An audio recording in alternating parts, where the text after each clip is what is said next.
to your fourth session on international nursing, and this session is quite interesting because it poses some interesting challenges to your thinking.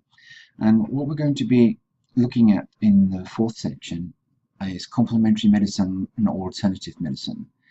So first of all, we have to look at the actual words themselves because they have different meaning in English, and it might be different if it's translated again into another language. So complementary medicine is usually defined as something that's usually given under the care or auspices or overwatch of a medically trained doctor. And this can be several of the complementary therapies that complement the care of the doctor who's working on the biomedical model.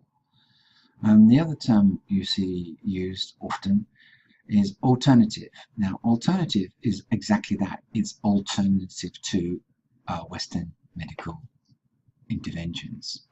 And it covers quite a lot of different therapies. And the legality of each one is different for different countries. And this is one of the things you have to try and find out.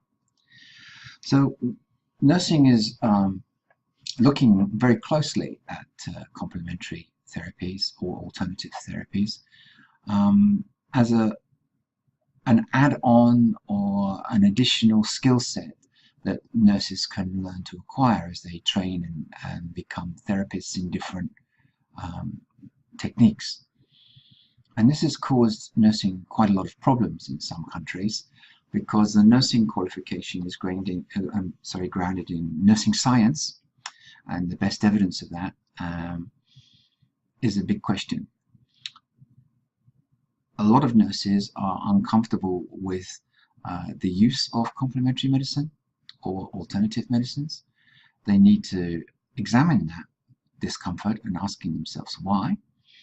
And there are big problems with the whole area and business of complementary and alternative medicine.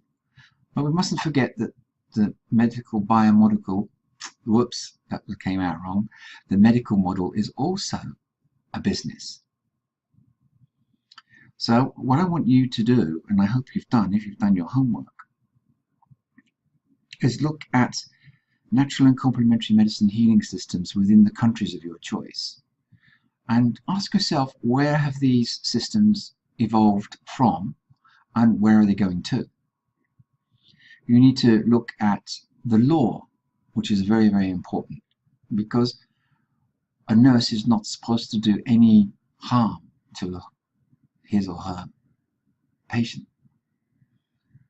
And do we actually know the full extent of the complementary and alternative medicines, in particular those that go under the heading of healing? Now, healing is a very important subject for human beings, I think, and it's giving bad press because quite often it deserves the bad press it gets because some of the antics that some people get up to, it's unbelievable. The regulation of healing practices is very difficult by law because people have the freedom in certain countries to make choices about whether or not they want to use homeopathic medicine, for an example, or whether or not they want to be able to use touch therapy or hands-on healing. And as nurses, we're touching people all the time. So my question to you is, there different types of touch that in nursing we should be looking at? Professional touch, holistic touch, because nobody teaches nurses how to touch.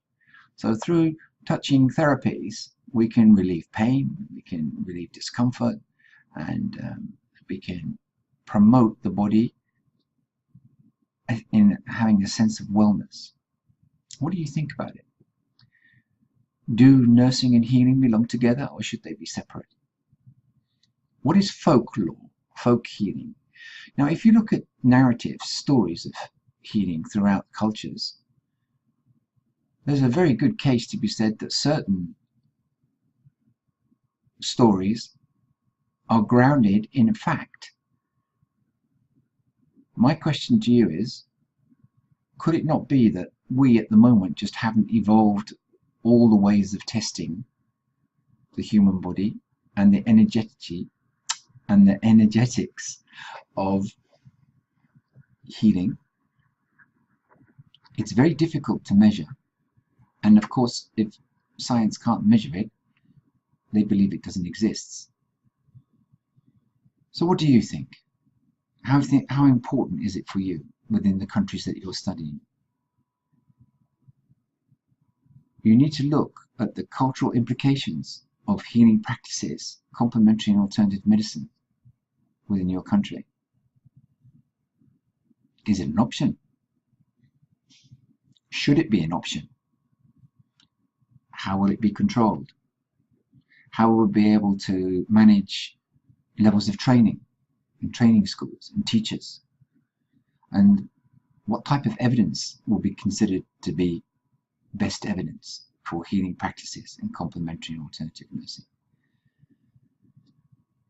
So before you go rushing off and maybe approaching the subject with a closed mind, and people just say to you, oh, well, it's the placebo effect, I'd like you to look at the placebo effect carefully and ask yourself, what actually is the placebo effect? On the one hand, it's dismissed by our medical colleagues as just being in the mind. On the other hand, the mind is being able to do amazing things with the body. So could the placebo effect be something that's been given a bad press? Interesting, don't you think? And the purpose of being a BSN nurse is to be a researcher, to look at different types of evidence, to check the stories, to look at the politics, because healthcare is about wealth care, believe you me, because if healthcare was about healing, our lifestyles would be very different. Smoking, drinking, overeating. So what do you think? I'm looking forward to seeing you again in the classroom and to continue these conversations. So take care, see you soon.